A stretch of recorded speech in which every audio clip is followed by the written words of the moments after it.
ہم دیکھیں گے کہ ہمیں اور کیا کیا کرنا آنا چاہیے. ہمیں خود اس کہانی یا واقعے کو غور سے سننا چاہیے, اس کی چھوٹی چھوٹی تفصیلات کو ذہن میں رکھنا چاہیے, کہانی کے کردار, جذبات اور احساسات کو مد نظر رکھنا چاہیے, لیکن ان سب کے ساتھ ساتھ کہانی سنانے کا انداز بھی ڈرامائی ہونا چاہیے. ہم کسی بھی چیز کو, کسی بھی بات کو اپنے ذرائع ابلاغ کے ذریعے دوسرے تک کیسے پہنچائیں گے؟ ہم کسی بھی واقعے یا کہانی کو درست لب و لہجے سے سنانے کے لیے درج ذیل جو بھی باتیں لکھی گئی ہیں اس پر ہم عمل کریں گے. کیا تھی کہ ہم غور سے سنیں گے, چھوٹی چھوٹی تفصیلات کو یاد رکھیں گے, کہانی کے کرداروں اور جذبات احساسات کو سمجھیں گے, اور کہانی کا انداز جو ہے وہ ڈرامائی ہی ہوگا. ہماری آج کی ایک چھوٹی سی انفرادی سرگرمی ہے, کیونکہ جب ہم کوئی بات سیکھتے ہیں تو جب تک ہم اس پہ عمل نہیں کرتے ہم کوئی سرگرمی نہیں کر سکتے. یعنی مثال کے طور پر اگر میں آپ کو ایسے سمجھاؤں کہ آپ اپنا جیسے آپ ایک تحریری خط لکھتے ہیں, اپنی باجی, چچی, امی, ابو کے نام کو خط لکھتے ہیں, تو وہ خط ہم لکھتے ہیں پیپر پر, پینسل کے ذریعے, کاغذ پر اپنے قلم کے ذریعے لکھتے ہیں. لیکن جب میں آپ کو کہوں کہ آپ یہ خط لکھیں لیکن اپنے کی بورڈ سے مدد دیتے ہوئے اپنے کمپیوٹر پہ لکھیں, یا اپنے موبائل پر کوئی میسج لکھیں, تو آپ کیسے لکھیں گے؟ آپ نہ تو قلم پکڑیں گے نہ تو آپ پینسل پکڑیں گے. تو ہم کیا کریں گے, ہم کی بورڈ پر کچھ حروف ہیں,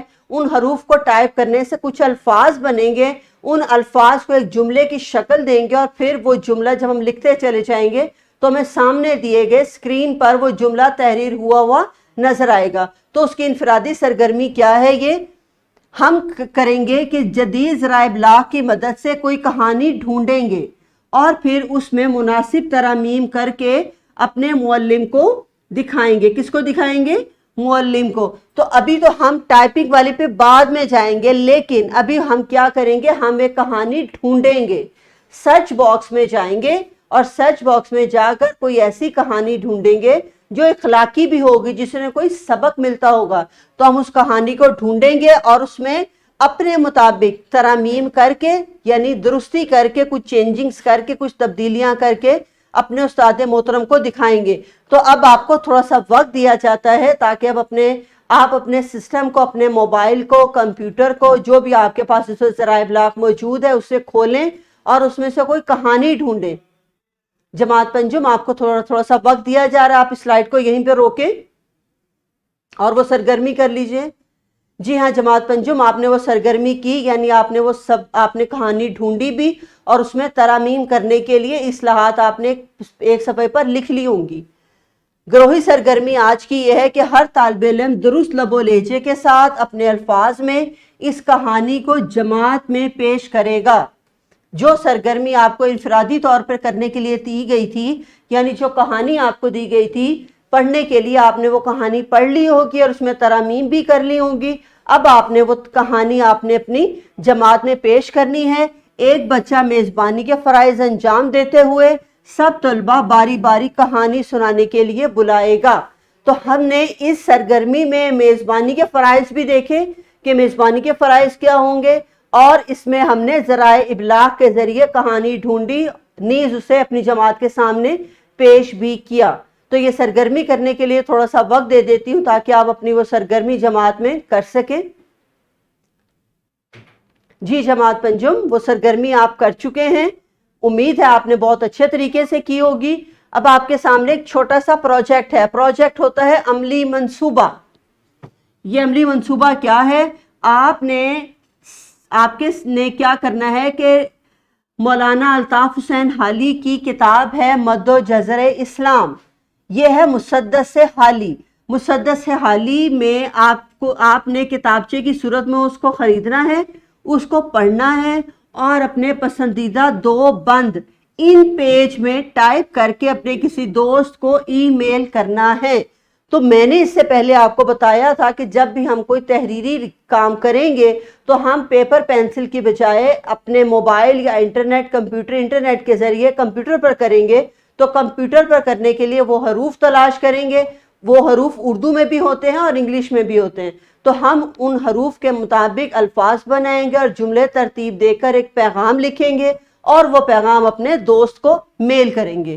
لیکن میل کرنے کے لیے آپ کے پاس انٹرنیٹ ہونا ضروری ہے. انٹرنیٹ کے بغیر ای میل نہیں ہو سکتی. اور ای میل کیا ہوتی ہے؟